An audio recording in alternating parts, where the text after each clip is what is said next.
The saggy, baggy elephant.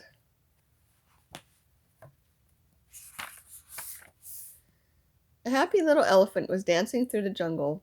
He thought he was dancing beautifully, 1, 2, 3, kick. But whenever he went 1, 2, 3, his big feet pounded so that they shook the whole jungle. Whenever he went kick, he kicked over a tree or a bush. The little elephant danced along, leaving wreckage behind him, until one day he met a parrot. "Why are you shaking the jungle all to pieces?" cried the parrot, who had never before seen an elephant. "What kind of animal are you, anyway?" The little elephant said, "I don't know what kind of animal I am. I live all alone in the jungle. I dance and I kick, and I call myself Suki. It's a good sounding name, and it fits me, don't you think?" "Maybe," answered the parrot, "but if it does, it's the only thing that does fit you. Your ears are too big for you, and your nose is way too big for you, and your skin is much, much too big for you. It's baggy and saggy. You should call yourself Saggy Baggy." Suki sighed. His pants did look pretty wrinkled.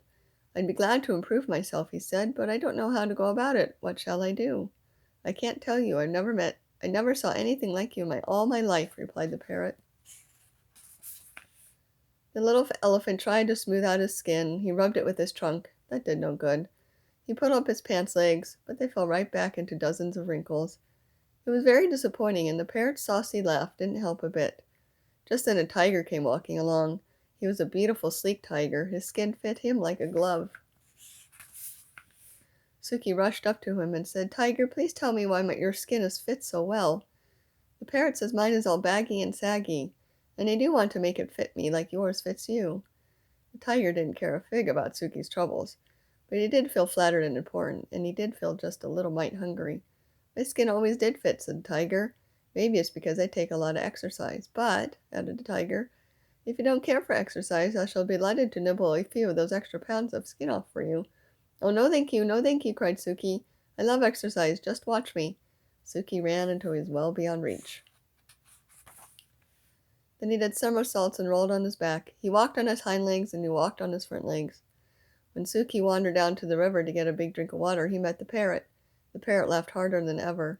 "I tried exercising," sighed the little elephant. "Now I don't know what to do." "Soak in the water the way the crocodile does," laughed the parrot. "Maybe your skin will shrink." So Suki tramped straight into the water. But before he had soaked nearly long enough to shrink his skin, a great big crocodile came swimming up, snapping his fierce jaws and looking greedily at Suki's tender ears. The little elephant clambered up the bank and ran away, feeling very discouraged. "I'd better hide in a dark place where my bags and sags and creases and wrinkles won't show," he said. By and by he found a deep, dark cave, and with a heavy sigh he tramped inside and sat down. Suddenly he heard a fierce growling and grumbling and snarling. He peeped out of the cave and saw a lion padding down the path. "I am hungry," roared the lion. "I haven't had a thing to eat today. Not a thing except a thin, bony antelope and a puny monkey and a buffalo, but such a tough one, and 2 turtles, but you can't count turtles. There's nothing much to eat between those saucers they wear for clothes. I'm hungry. I could eat an elephant," and began to pad straight toward the dark cave where the little elephant was hidden. "This is the end of me, sags, bags, wrinkles, and all," thought Suki, and he let out one last trumpeting bellow. Just as he digged, the jungle was filled with a terrible crashing and an awful stomping. A whole herd of great gray wrinkled elephants came charging up, and the big hungry lion jumped up in the air, turned around, and ran away as fast as he could go. Suki peeped out of the cave, and all the big elephants smiled at him. Suki thought they were the most beautiful creatures he had ever seen. "I wish I looked just like you," he said. "You do," grinned the elephants. "You're a perfectly dandy little elephant." And that made Suki so happy that he began to dance 1, 2, 3, kick through the jungle with all those big, brave, friendly elephants behind him. The saucy parrot watched them dance, but this time he didn't laugh, not even to himself.